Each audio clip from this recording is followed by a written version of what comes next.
Iran Israel ನಡುವಿನ ಯುದ್ಧದ ಪರಿಣಾಮವಾಗಿ ಕಮರ್ಷಿಯಲ್ ಅಡುಗೆ ಅನಿಲ ಪೂರೈಕೆಯಲ್ಲಿ ವ್ಯತ್ಯಯ ಉಂಟಾಗಿದ್ದು ಹೋಟೆಲ್ ಉದ್ಯಮಕ್ಕೆ ತೀವ್ರ ಸಂಕಷ್ಟ ಎದುರಾಗಿದೆ. ಗ್ಯಾಸ್ ಸಿಲಿಂಡರ್ ಲಭ್ಯವಾಗದ ಹಿನ್ನೆಲೆಯಲ್ಲಿ ಹಲವಾರು ಹೋಟೆಲ್ಗಳಲ್ಲಿ ಅಡುಗೆ ವ್ಯವಸ್ಥೆ ಅಸ್ತವ್ಯಸ್ತವಾಗಿದ್ದು ಹೋಟೆಲ್ ಮಾಲೀಕರು ಸೌದೆ ಒಲೆಗಳ ಮೊರೆ ಹೋಗುವ ಪರಿಸ್ಥಿತಿ ನಿರ್ಮಾಣವಾಗಿದೆ. ಚಿತ್ರದುರ್ಗ ನಗರದಲ್ಲಿರುವ ಮಂಜುನಾಥ್ ಕ್ಯಾಟರಿಂಗ್, ದಿಶಾ ಕ್ಯಾಟರಿಂಗ್ ಹಾಗೂ ಕೆಲವು ಹೋಟೆಲ್ಗಳಲ್ಲಿ ಕಂಡುಬಂದ ದೃಶ್ಯವೇ ಇದಕ್ಕೆ ಸಾಕ್ಷಿಯಾಗಿದೆ. ಗ್ಯಾಸ್ ಸಿಲಿಂಡರ್ ಕೊರತೆಯಿಂದ ಗ್ಯಾಸ್ ಬಳಸಿ ಅಡುಗೆ ಮಾಡುವ ಒಲೆಗಳನ್ನು ತಾತ್ಕಾಲಿಕವಾಗಿ ಬಂದ್ ಮಾಡಲಾಗಿದೆ. ಪರಿಣಾಮವಾಗಿ ಹೋಟೆಲ್ ಸಿಬ್ಬಂದಿ ಸೌದೆ ಒಲೆಗಳನ್ನು ಬಳಸಿಕೊಂಡು ಉಪಹಾರ ಹಾಗೂ ಊಟವನ್ನು ತಯಾರಿಸುವ ಪರಿಸ್ಥಿತಿ ಎದುರಾಗಿದೆ.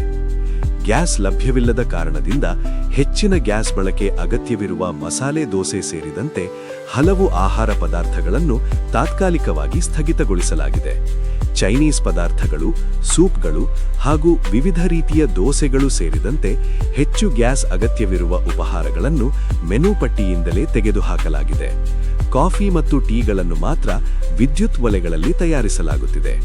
ಸೌದೆ ಬಳಸಿ ಅಡುಗೆ ಮಾಡುವುದರಿಂದ ಸಮಯ ಹಾಗೂ ಶ್ರಮ ಹೆಚ್ಚಾಗುತ್ತಿದ್ದು ಹೋಟೆಲ್ ಮಾಲೀಕರು ಮತ್ತು ಸಿಬ್ಬಂದಿ ಸಂಕಷ್ಟ ಅನುಭವಿಸುತ್ತಿದ್ದಾರೆ. ಗ್ಯಾಸ್ ಸರಬರಾಜು ಶೀಘ್ರದಲ್ಲೇ ಸಾಮಾನ್ಯವಾಗದಿದ್ದರೆ ಹೋಟೆಲ್ ಉದ್ಯಮಕ್ಕೆ ಇನ್ನಷ್ಟು ತೊಂದರೆ ಎದುರಾಗುವ ಸಾಧ್ಯತೆ ಇದೆ ಎಂದು ಹೋಟೆಲ್ ಹಾಗೂ ಕ್ಯಾಟರಿಂಗ್ ಮಾಲೀಕರು ಆತಂಕ ವ್ಯಕ್ತಪಡಿಸಿದ್ದಾರೆ. ಇದು ಸಿಲಿಂಡ್ರು ಭಾಳ ಅಭಾವವಾಗಿ ನಾವು ಕೇಟ್ರಿಂಗ್ ಮಾಡೋರು. ನಾವು 20 ವರ್ಷದಿಂದ ನಾವು ಕೇಟ್ರಿಂಗ್ ಮಾಡ್ತಾಯಿದ್ದೀವಿ. ಈ ವರ್ಷ ಅಲ್ಲಿ ಯುದ್ಧ ನಡೆಯೋದಕ್ಕೆ ನಮಗೆ ಸಿಲಿಂಡ್ರದ್ದು ಭಾಳ ತೊಂದರೆ ಆಗಿದೆ.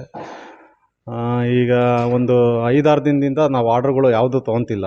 ಬಂದವೆಲ್ಲ ನಾವು ಕ್ಯಾನ್ಸಲ್ ಮಾಡ್ತಿದ್ದೀವಿ. ಸಿಲಿಂಡ್ರ್ ತಂದು ಕೊಟ್ಟರೆ ನಾವು ಮಾಡಿಕೊಡ್ತಿದ್ದೀವಿ ಅಂತಿದ್ದೀವಿ. ನಮಗೆ ಭಾಳ ಸಮಸ್ಯೆ ಆಗಿದೆ. ಆರ್ಡ್ರು ಒಪ್ಕೊಂಡವನ ಈಗ ಮನೆಯಲ್ಲಿ ಸಿಲಿಂಡ್ರು ನಾವು ಅಡುಗೆ ಮಾಡೋದು ಬಿಟ್ಟು ಆ ಸಿಲಿಂಡ್ರ್ ತಂದು ನಾವು ಯೂಸ್ ಮಾಡ್ತಾಯಿದ್ದೀವಿ. ನಮಗೆ ಕಮರ್ಷಿಯಲ್ಲು ಸಿಗ್ತಿಲ್ಲ, ಏನು ಸಿಗ್ತಿಲ್ಲ. ಕೇಳಿದರೆ ಬ್ಲಾಕ್ನೊಳಗೆ ಕೇಳಿದ್ರೂ ಕೊಡ್ತಿಲ್ಲ. ಇಲ್ಲ ಇಲ್ಲ ಇಲ್ಲ ಅಂತಿದ್ದಾರೆ. ಈ ಮುಂದೆ ಆರ್ಡ್ರುಗಳು ಒಪ್ಕೊಂಡಿದ್ದೀವಿ. ಈಗೇನು ಮಾಡಬೇಕು ಅನ್ನೋದು ಗೊತ್ತಾಗ್ತಿಲ್ಲ. ನಮ್ಮದು ದಿನನಿತ್ಯ ಫಂಕ್ಷನ್ ಇರ್ತವೆ. ಅವ್ರಿಗೆ ಯಾವತ್ತೋ ಒಂದಿನ ನಾವು ಒಪ್ಕೊಂಬಿಟ್ಟಿರ್ತೀವಿ. ಇವಾಗೆಲ್ಲ ಸಿಲಿಂಡ್ರ್ ಇಲ್ಲ, ಅದಿಲ್ಲ, ಇದಿಲ್ಲ ಅಂದರೆ ಯಾವುದೇ ಕಾರಣಕ್ಕೂ ಕೇಳಲ್ಲ ಅವರು. ನಮಗೆ ಸರ್ಕಾರ ಇದ್ರ ಬಗ್ಗೆ ಒಂದು ಸ್ವಲ್ಪ ನಮಗೆ ಇನ್ನೊಂದು 2-3 ದಿನದಲ್ಲಿ ಒಂದು ಸ್ವಲ್ಪ ಕ್ಲಿಯರ್ ಮಾಡಿಕೊಡ್ಬೇಕು ಅಂತ ಹೇಳಿ ಮನವಿ ಮಾಡ್ಕೊಂಡಲ್ಲಿ ನಾವು ಕಟ್ಟಿಗೆ ಸಮೇತನ ಯೂಸ್ ಮಾಡ್ತಿದ್ದೀವಿ. ಇವಾಗ ನಾವು ಅದೇ ಮೈಸೂರು, ಈ ಬೆಂಗಳೂರು ಎಲ್ಲ ಕಟ್ಟಿಗೆ ಒಲೆ ಇದ್ದಾವಂತೆ, ಅದನ್ನು ನೋಡ್ಕೊಂಬರಕ್ಕೆ ಹೋಗ್ತಿದ್ದೀವಿ. ಈಗ ಅವು ತೊಗೊಂಬಂದರೆ ಅದು ಹೆಂಗೋ ಗೊತ್ತಿಲ್ಲ ನಮಗೆ. ಒಟ್ಟು ಉಪಯೋಗ ಆಗ್ಬೋದು ಅಂತ ನಾವು ತಿಳ್ಕೊಂಡಿದ್ದೀವಿ. ಈಗ ಅಕಸ್ಮಾತ್ ಅದು ವ್ಯವಸ್ಥೆ ಆಗಿಲ್ಲ ಅಂದ್ರೂ ಕೂಡ ನಿಮ್ಮ ವ್ಯವಹಾರಕ್ಕೆ ಅದೇ ಇವಾಗ ಚೌಟ್ರಿ ಮದುವೆ ಎಲ್ಲ ಮುಂದಿನ ತಿಂಗಳಿಂದ ಒಪ್ಕೊಂಡಿದ್ದೀವಿ. ಅದು ಯಾವ ರೀತಿ ಮಾಡ್ಬೇಕು ಅನ್ನೋದು ಗೊತ್ತಾಗ್ತಿಲ್ಲ ನಮಗೆ.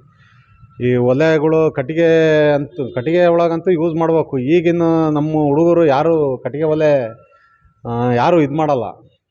ಕಣ್ಣು ಉರಿತವೆ ಅಂತ ಹೇಳ್ಬಿಟ್ಟು ಯಾರನ್ನು ಎಲ್ಲ ಗ್ಯಾಸಿಗೆ ಇದಾಗ್ಬಿಟ್ಟಿದ್ದಾರೆ. ಹಂಗಾಗಿ ಮುಂದೆ ಅದು ಬರ್ತಾರೋ ಇಲ್ಲ ಅನ್ನೋದು ನಮಗೆ ಅದೇ ಒಂದು ಭಯ ಆಗಿಬಿಟ್ಟಿದೆ. ನಮಗೆ ಅದೇ ಶೀಘ್ರದಲ್ಲಿ ನಮಗೊಂದು ಸ್ವಲ್ಪ ಅದನ್ನು ಇದು ಮಾಡಿಕೊಡ್ಬೇಕು. ಇದು ಸಮಸ್ಯೆ ಫ್ಯಾಮಿಲಿ ರೆಸ್ಟೋರೆಂಟ್ ಅಂತೇಳಿ ಚಿತ್ರದುರ್ಗ ಚಳ್ಳಕೆರೆಘಟ್ಟಲ್ಲಿದೆ ಸರ್. ಇದು ಭಾಳ ತೊಂದರೆ ಆಗ್ತಿದೆ ನಮಗೆ ಗ್ಯಾಸ್ ಇದ್ದ ಕಾರಣಕ್ಕೋಸ್ಕರ. ನಮಗೆ ಕ್ಯಾಟ್ರಿಂಗ್ ಆರ್ಡ್ರುಗಳು ಯಾವಾಗ ತೊಗೊಂಡಿದ್ದೀವಿ ಸಮಸ್ಯೆ ಆಗ್ತಿದೆ, ಭಾಳ ಸಮಸ್ಯೆ ಆಗ್ತಿದೆ. ಸಿಗ್ತಾಯಿಲ್ಲ ಸಿಲಿಂಡ್ರುಗಳು.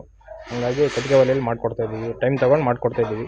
ಭಾಳ ತೊಂದರೆ ಆಗ್ತಿದೆ. ಇದ್ರ ಬಗ್ಗೆ ಬೇಗ ಸ್ವಲ್ಪ ಸಮಸ್ಯೆ ಭಾಳ ಇದೆ, ನೋಡಿ ಬೇಗ ಸ್ವಲ್ಪ ಸಮಸ್ಯೆ ಕ್ಲಿಯರ್ ಮಾಡಿಕೊಡಿ.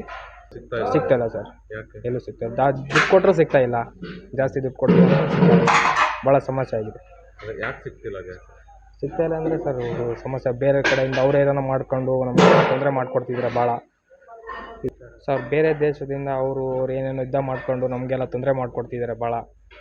ಅವ್ರು ಮಾಡೋದಕ್ಕೆ ನಮಗೆಲ್ಲ ಭಾಳ ತೊಂದರೆ ಆಗ್ತಿದೆ. ಬಿಸ್ನೆಸ್ಸಿಗೆಲ್ಲ ಭಾಳ ತೊಂದರೆ ಆಗ್ತಿದೆ.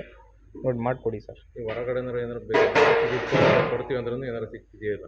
ಸಿಗ್ತಾಯಿಲ್ಲ ಸರ್. ದುಡ್ಡು ಕೊಡ್ತೀವಿ, ಜಾಸ್ತಿ ಅಮೌಂಟ್ ಕೊಡ್ತೀವಿ ಅಂದ್ರೂ ಸಿಗ್ತಾಯಿಲ್ಲ ಸಿಲಿಂಡರ್. ನಮಗೆ ಭಾಳ ತೊಂದರೆ ಆಗ್ತಿದೆ. ಅನಿವಾರ್ಯವಾಗಿ ಕಟ್ಟಿಗೆ ಒಲೆಯಲ್ಲಿ ಮಾಡಿಕೊಡ್ತಿದ್ದೀವಿ.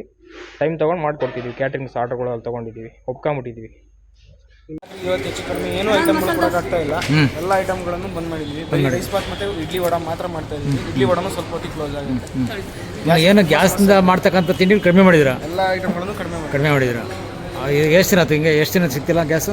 ಇವತ್ತಿಂದ ಫುಲ್ ಬಂದಾಗಿದೆ. ನಾಳೆಯಿಂದ ಫುಲ್ ಸ್ವಲ್ಪ ಶಾರ್ಟೇಜ್ ಇತ್ತು. ಇವತ್ತಿಂದ ಪೂರ್ತಿ ಬಂದಿದೆ. ಈಗ ಸೌದೆ ಒಲೆಗೆ ಏನು ಮಾಡ್ಬೇಕಾದ ತಿಂಡಿಗಳು ಅವು ಮಾತ್ರ ಮಾಡ್ತೀರಾ ಅಷ್ಟೇ? ಹೌದು.